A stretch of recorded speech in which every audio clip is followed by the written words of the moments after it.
Welcome dear rockets, कैसे हैं आप सभी। आज हम देखने वाले हैं पेशेंट जीरो। तो आज मैंने वैसे कोई इंट्रो नहीं रखा है, तो कहानी की शुरुआत करते हैं डायरेक्ट। शुरुआत में बताया जाता है कि धरती पर रेबीज वायरस का एक वेरिएंट वायरस फैल चुका है, जिससे लगभग 7 करोड़ लोगों की मौत हो चुकी है। और उसी वजह से लोगों ने पहले की तरह रहना छोड़ दिया है, मतलब वो अलग तरीके से रह रहे हैं। लोग अब बंकर्स में रहते हैं, जहां पर अंडरग्राउंड बंकर के अंदर उनके लिए सारी चीजें अवेलेबल हो जाती हैं। तो अब डॉक्टर्स को दिखाते हैं जो इस वायरस की वैक्सीन बनाने की कोशिश कर रहे हैं, जिसके लिए उन्हें पेशेंट जीरो नाम का एक पेशेंट चाहिए, जिसको लेकर ऐसा माना जाता है कि अगर वो उनको मिल जाए तो उसकी मदद से वो वायरस की वैक्सीन बना पाएंगे। सो इस वायरस के बारे में और जानते हुए उनको ये पता चल जाता है कि ये वायरस 90 सेकंड्स के अंदर ही किसी को भी इन्फेक्ट कर सकता है और अगले पल वो किसी जानवर में बदल जाएगा। हालांकि दोस्तों, बाकी ज़ॉम्बी मूवी की तरह यहाँ पर ज़ॉम्बी का कॉन्सेप्ट वैसा नहीं है जैसा हम ज्यादातर मूवी में देखते हुए आए हैं। ये ज़ॉम्बीज वैसे बेवकूफ ज़ॉम्बीज नहीं है जो किसी पर भी हमला करके उनको इन्फेक्ट कर देते हैं, बल्कि इनके पास अपनी बुद्धि है, सोचने की क्षमता है और इनसे बात भी की जा सकती है। तो आगे हम मॉर्गन नाम के एक आदमी को देखते हैं जो ऐसे ही अंडरग्राउंड बंकर में रहता है और वो वैक्सीन टीम का हिस्सा भी है। ये वैक्सीन टीम मिलिट्री और डॉक्टर्स की टीम है,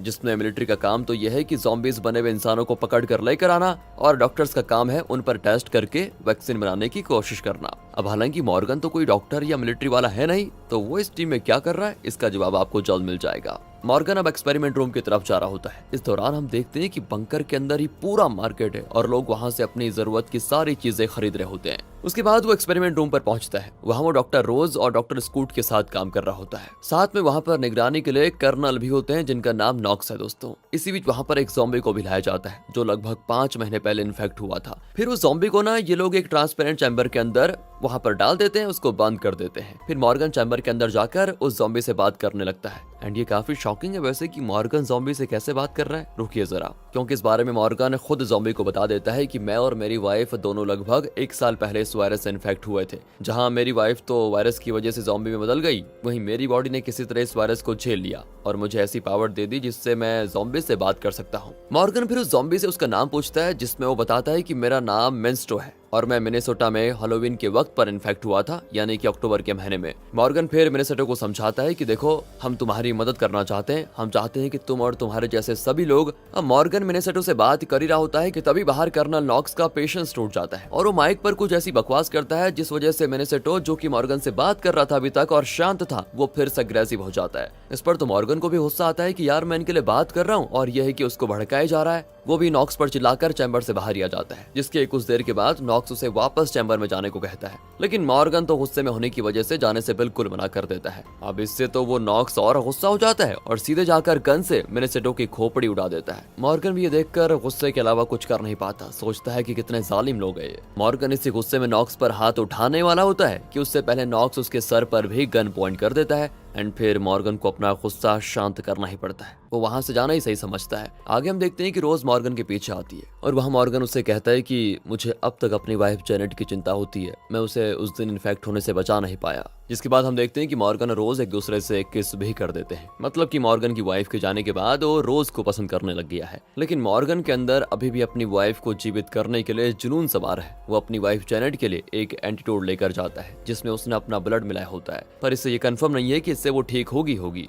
लेकिन हाँ, इसको लगने के बाद उसके शरीर में वायरस के बॉडीज काफी कम हो जाएंगे एंड क्या पता वो ठीक भी हो जाए। आगे एक्सपेरिमेंट रूम में एक और ज़ॉम्बी को लाया जाता है, जिसे चेयर से बांधा जा रहा होता है, लेकिन बीच में वो बहुत एग्रेसिव हो जाता है और सोल्जर्स के हाथ से छूट जाता है। अब स्कूट उस ज़ॉम्बी को रोकने जाता है, लेकिन उसी दौरान वो ज़ॉम्बी उसको काट लेता है, जिससे स्कूट दर्द से चिल्लाने लग जाता है। सभी समझ जाते हैं कि स्कूट अब इन्फेक्ट होने वाला है, इसलिए सभी उसे वहां से मेडिकेशन रूम में लेकर जाते हैं। यहाँ तक कि रोज स्कूट के उस हाथ के हिस्से को काट देती है जहाँ पर ज़ॉम्बी ने काटा था, लेकिन कोई फायदा नहीं होता। तब तक स्कूट के शरीर में पूरा वायरस फैल चुका था और वो इन्फेक्ट भी हो जाता है। अब नॉक्स को तो जरा भी दया नहीं है, वो सीधे स्कूट को शूट करके मार डालता है। हालांकि दोस्तों, वो स्कूट को बाकी पेशेंट्स के साथ रख सकता था, लेकिन नॉक्स ने यहाँ पर अपनी पूरी बेवकूफी दिखा दी उसको मारकर। आगे रोज और मॉर्गन स्कूट के बेटे के पास जाते हैं उसे बर्थडे विश करने के लिए, क्योंकि उन्होंने स्कूट के मरने से पहले उसे वादा किया था कि वो उसके बेटे का ख्याल रखेंगे। मॉर्गन स्कूट की मौत से बहुत गुस्से में होता है और सबसे ज्यादा गुस्सा उसको नॉक्स पर आता है। तो सबसे पहले तो वो सीधे उस इन्फेक्टेड ज़ॉम्बी के पास जाता है जिसने स्कूट को काटा था और उससे पूछता है कि मुझे जल्दी बताओ कि पेशेंट जीरो कहाँ पर है और तुम उसके बारे में क्या जानते हो। लेकिन वो ज़ॉम्बी कुछ भी बताने से मना कर देता है, जिसके बाद मॉर्गन उसको गन पॉइंट पर कर देता है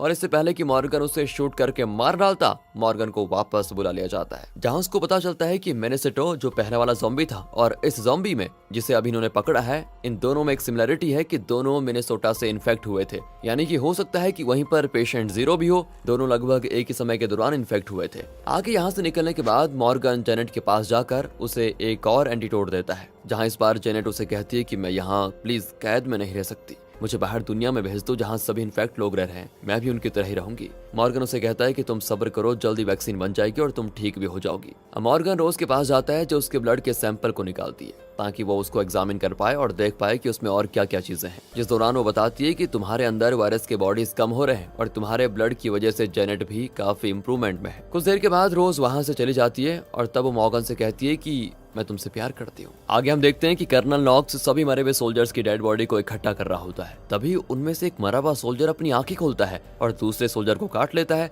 तब उनको पता चलता है कि यह सोल्जर असल में ज़ॉम्बी में बदल चुका है, लेकिन वो सोल्जर काफी हद तक ना इंटेलिजेंट ज़ॉम्बी होता है, जिससे वो समझ पाते हैं कि शायद या तो यही ज़ॉम्बी पेशेंट 0 है या फिर वो पेशेंट 0 के बहुत ही क्लोज है। हालांकि वहाँ पर नॉक्स की उस ज़ॉम्बी से बहुत झपड़ भी होती है और मॉर्गन भी इसी बीच वहाँ पर आ जाता है, जो उस ज़ॉम्बी को पीछे से पकड़ लेता है। अब हम जानते हैं कि नॉक्स तो गुस्से वाला है, वो ज़ॉम्बी को नॉकआउट करने वाला होता है, पर ये बात शायद ज़ॉम्बी समझ गया था एंड इससे पहले वो बोल देता है कि भैया मैं पूरी तरह से कोऑपरेट करने वाला हूँ, मुझे मॉर्गन से बात करने दो प्लीज। इसके बाद उस ज़ॉम्बी को चैम्बर में लेकर लाया जाता है और चेयर से बांध भी दिया जाता है। फिर वहाँ पर म्यूजिक चला जाता है, जिससे ज़ॉम्बीज को अक्सर प्रॉब्लम होती है, लेकिन म्यूजिक का तो इस ज़ॉम्बी पर उल्टा ही असर होता है। वो उल्टा वहाँ बैठकर चिल करने लगता है, इतना ज्यादा चिल हो जाता है कि वो बड़े स्टाइल में वहाँ चेयर पर बैठे बैठे आराम से सिगरेट भी फूकता है। अब ज़ॉम्बी मॉर्गन से बात करना शुरू करता है, पर सरप्राइजिंगली सभी ज़ॉम्बी की बातें समझ पा रहे होते हैं, जो कि ये दिखाता है कि ये ज़ॉम्बी कितना ज्यादा इंटेलिजेंट है और इसने ये भी सीख लिया है कि इंसानों से कैसे नॉर्मली बात करनी है। एंड अगर ये दूसरे एंगल से देखा जाए तो बहुत डरावनी बात भी है, क्योंकि ज़ॉम्बी इंसानों जितने समझदार हो रहे हैं। अब वो ज़ॉम्बी कुछ ऐसी बातें बताता है जिसको सुनकर सभी बहुत ज्यादा डरने लग जाते हैं। वो बताता है मैं इस बंकर में इसीलिए आया हूँ ताकि मेरे साथियों को इस बंकर की लोकेशन का पता चल पाए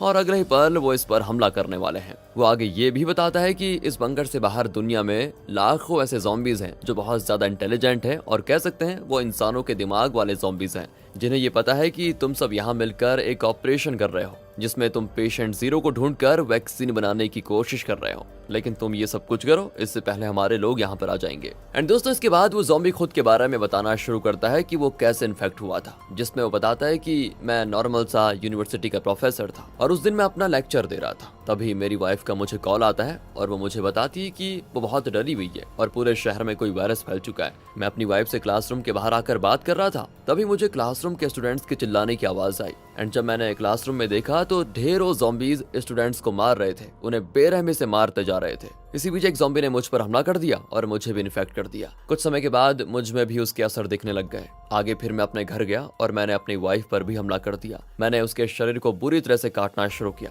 और बड़े दर्दनाक तरीके से उसकी जान ले ली। ये सुनकर दोस्तों मॉर्गन को बहुत ज्यादा गुस्सा आ जाता है। वो प्रोफेसर को एक जोरदार पंच करता है और चेंबर से बाहर आकर बैठ जाता है। इसके बाद अचानक से मॉर्गन के दिमाग में कुछ आता है और वो प्रोफेसर के शरीर के तलाशी करने लगता है। वो चेक करने लगता है कि प्रोफेसर के शरीर में कोई जीपीएस ट्रैकर तो नहीं है। जहां उसे प्रोफेसर के शरीर में कोई जीपीएस ट्रैकर तो नहीं मिलता, लेकिन जब वो बाकी ज़ॉम्बीज को देखने जाता है तो वहां पर वो ज़ॉम्बी जिसने इस कोड को काट कर उसकी जान ले ली थी, वो जबरदस्ती खुद का सर लोहे के सर में मारकर खुद की जान दे देता है। जिसके बाद मॉर्गन को उसके शरीर में एक जीपीएस ट्रैकर मिलता है, जिससे तो वो उसी वक्त तोड़ देता है। अब ये जीपीएस ट्रैकर बाहर के ही ज़ॉम्बीज ने इस ज़ॉम्बी के अंदर फिट किया होगा, ये तो ऑब्वियस सी बात है। और अब बाहर के ज़ॉम्बीज को इस बंकर की लोकेशन का पता है, जहां वो किसी भी वक्त इस बंकर पर हमला कर सकते हैं। लेकिन अब आप सोच रहे होंगे कि मॉर्गन को कैसे पता चला कि प्रोफेसर और उसके साथी जीपीएस ट्रैकर लेकर घूम रहे हैं। तो इसका जवाब यह है कि प्रोफेसर ने अपनी कहानी बताते हुए कहा था कि टाइम इतनी वैल्यूएबल चीज है जिसे तुम खरीद नहीं सकते। एंड इससे मॉर्गन समझ जाता है कि प्रोफेसर अपनी कहानी बताकर उन्हें डिस्ट्रैक्ट करने की कोशिश कर रहा था। इससे होगा ये कि बाहर के ज़ॉम्बीज को ज्यादा टाइम मिल जाएगा बंकर पे आने के लिए। और ज़ॉम्बीज बंकर तक आएंगे कैसे? ऑब्वियसली किसी जीपीएस ट्रैकर की मदद से, क्योंकि स्मार्टफोन यूज करते तो पकड़े जाते हैं। स्मार्ट ज़ॉम्बी है ना। खैर मॉर्गन का ये डर सच भी हो जाता है, जहां कुछ ही पलों में बंकर पर ज़ॉम्बीज के एक के बड़े एक झुंड का हमला होता है और सेल में बंद किए हुए ज़ॉम्बीज को भी बाहर वाले ज़ॉम्बीज आराम से छुड़ा लेते हैं। जिसके बाद ये सभी ज़ॉम्बीज बंकर में रह रहे सभी इंसानों पर हमला कर देते हैं और सोल्जर्स इनको रोकने की पूरी कोशिश में लगे होते हैं। लेकिन ज़ॉम्बीज की संख्या इतनी ज्यादा होती है कि इनको रोक पाना बहुत मुश्किल था। यहाँ तक कि एक एक करके सभी सोल्जर्स भी मारे जा रहे होते हैं। तभी ये ज़ॉम्बी कर्नल के रूम तक पहुंच जाते हैं, जहां से कर्नल नॉक्स और रोज को भागना ही पड़ता है। एंड उसी दौरान हम नॉक्स की एक और ग्रीवी हरकत को देख पाते हैं। जहां नॉक्स और रोज लिफ्ट तक पहुंच गए होते हैं तो एक और दूसरा कर्नल भागकर लिफ्ट में आ रहा होता है, जहां उसके पीछे काफी ज़ॉम्बीज भाग रहे होते हैं। तो यहाँ पर नॉक्स ये करता है कि जानबूझकर उस कर्नल के पैर में गोली मार देता है, जिससे सभी ज़ॉम्बीज उस पर हमला कर दें और रोज और वो बचकर यहाँ से निकल जाएं। अब आप सोच रहे होंगे कि ये बंदा रोज के लिए इतना क्यों कर रहा है, तो ये बहुत ही बड़ा सनकी और सेल्फिश है। इसका जवाब ये होता है कि नॉक्स स्टार्टिंग से ही रोज से प्यार करता है, लेकिन बेचारे में बताने की हिम्मत नहीं हुई। आगे नॉक्स को अपनी इस हरकत का कर्मा हिट होता है, जहां रोज कहती है कि मुझे लैब ले जाकर मेरे एक्सपेरिमेंट सैंपल लेने हैं, पर नॉक्स तो लिफ्ट रोकने से मना कर देता है, जिसके बाद रोज नॉक्स से गन ही छीन लेती है। वो लिफ्ट रोकने की कोशिश करती है, लेकिन नॉक्स उसको रोकता है और इसी बीच इनकी झपड़ में नॉक्स पर गोली चल जाती है। उसका दी एंड। अब इस दौरान हम मॉर्गन को देखते हैं, जो जेनेट के पास जाकर उसे अपने साथ चलने को कहता है। हालांकि जेनेट भी इन्फेक्टेड होती है, लेकिन उस एंटीडोट को ले जाने की वजह से जेनेट अब तक काफी शांत थी और वो मॉर्गन पर हमला नहीं करती। आगे रोज मॉर्गन और जेनेट को एक साथ देखती है, जहां वो जेनेट को शूट करने वाली होती है, लेकिन मॉर्गन उसको रोक लेता है और कहता है जेनेट अभी तक काफी सही है और वो हमें नहीं काटेगी। तीनों यहाँ से बंकर से बाहर भागने का रास्ता ढूंढ निकालते हैं, जहां पर वो देखते हैं कि प्रोफेसर उसी रास्ते पर खड़ा है और यहाँ पर कहानी का असली पत्ता खुलता है। उन्हें यहाँ पर पता चलता है कि प्रोफेसर मॉर्गन के लिए यहाँ पर आया हुआ है, क्योंकि मॉर्गन ही अकेला ऐसा ज़ॉम्बी है जिसे काटने पर भी वो इन्फेक्ट नहीं हुआ है और बाकी नॉर्मल इंसानों की तरह रहने लगा। यानी कि मॉर्गन ही पेशेंट जीरो है और उसके जरिए ही वैक्सीन बनाई जा सकती है, जिससे ये सारे ज़ॉम्बीज ठीक हो सकते हैं। बट क्या ज़ॉम्बीज वापस इंसान बनना चाहेंगे? क्योंकि वैसे भी ज़ॉम्बीज इंसानों जितने इंटेलिजेंट तो हैं ही अभी और ताकतवर भी हैं, तो इससे लगता तो नहीं कि वो दोबारा इंसान बनना चाहेंगे और इसीलिए ज़ॉम्बीज को मॉर्गन को मारना होगा ताकि ऐसी कोई वैक्सीन ही न बन पाए। तो मॉर्गन प्रोफेसर पर हमला कर देता है, लेकिन तब तक प्रोफेसर बाकी ज़ॉम्बीज को वहां पर बुला लेता है, जिसके बाद जेनेट मॉर्गन और रोज को बंकर से भागने के लिए कहती है और अकेला बंकर में रुककर ज़ॉम्बीज को रोकने का फैसला करती है। जिसका कारण यह होता है कि जेनेट अब काफी हद तक ज़ॉम्बी में बदल चुकी है और रोज भी प्रेग्नेंट होती है, जहाँ उसके पेट में मॉर्गन का बच्चा होता है। जिसके बाद मॉर्गन और रोज बंकर से चले जाते हैं और इसी के साथ ये कहानी यहाँ पर खत्म हो जाती है।